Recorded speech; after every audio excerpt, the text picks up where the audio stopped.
Hi friends, welcome back to Sharu from Dreamland. ഇന്നത്തെ വീഡിയോയിൽ പനീർ ബുർജിയാണ് ഉണ്ടാക്കാൻ പോകുന്നത്.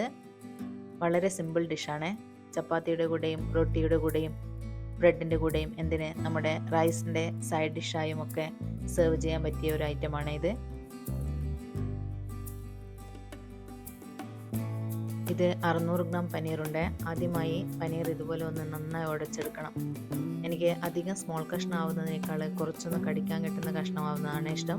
നിങ്ങളുടെ ഇഷ്ടത്തിനനുസരിച്ച് നിങ്ങൾക്ക് നന്നായി ഒന്ന് ഉടച്ചെടുക്കാവേ.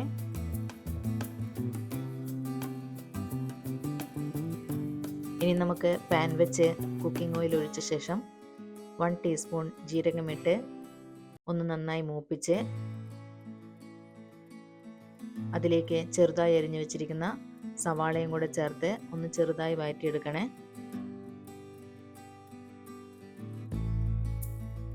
ചെറുതായി വാടി കിട്ടിയാൽ മതി കേട്ടോ.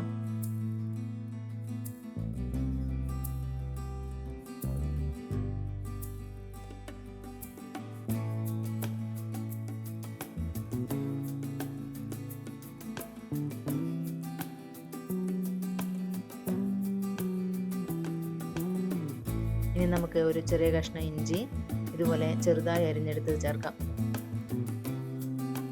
പിന്നെ ഒരു 5-6 അല്ലി വെളുത്തുള്ളിയും അതുപോലെ നൈസായി അരിഞ്ഞതാണ്. ഇനി 2 പച്ചമുളക് അരിഞ്ഞത് വേണം. പിന്നെ തക്കാളി ചെറുതായി അരിഞ്ഞത് എല്ലാം കൂടെ നന്നായി വഴറ്റി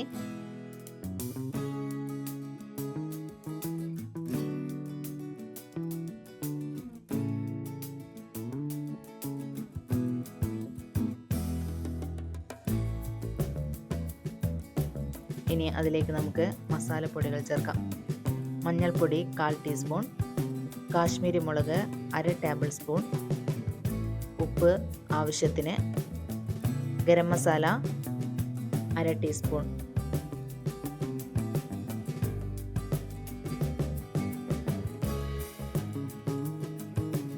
ഇനി എല്ലാം കൂടെ ഒന്ന് നന്നായി വഴറ്റിയെടുക്കാം.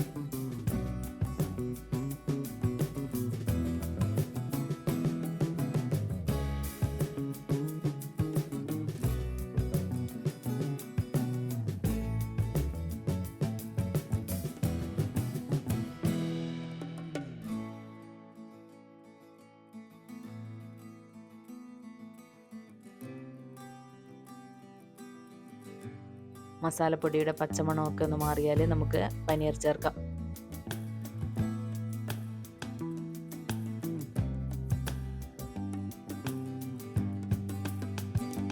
ഇനി എല്ലാം കൂടെ ഒന്ന് യോജിപ്പിച്ച് ഒരു 2-3 മിനിറ്റ് വേവിക്കാം.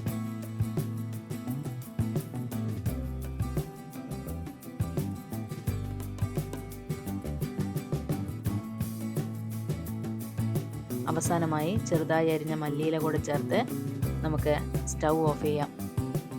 പനീർ ബുർജി റെഡി ആയിട്ടുണ്ട്. ഇത് നിങ്ങൾക്ക് ചോറിൻ്റെ ഒപ്പം സൈഡ് ഡിഷായോ ചപ്പാത്തിക്കുള്ളിൽ വെച്ച് റോൾ ചെയ്തോ സാൻഡ്വിച്ചിനുള്ളിലുള്ള ഫില്ലിംഗ് ആയോ ഒക്കെ ഉപയോഗിക്കാവുന്നതാണ്. എല്ലാവരും ഉണ്ടാക്കി നോക്കി അഭിപ്രായം അറിയിക്കുമെന്ന് കരുതുന്നു. ഇഷ്ടമായ ലൈക്ക് ചെയ്യാനും ഷെയർ ചെയ്യാനും മറക്കരുത്. അടുത്ത തവണ നല്ലൊരു വീഡിയോ ആയി വീണ്ടും കാണും വരെ bye. Thank you for watching.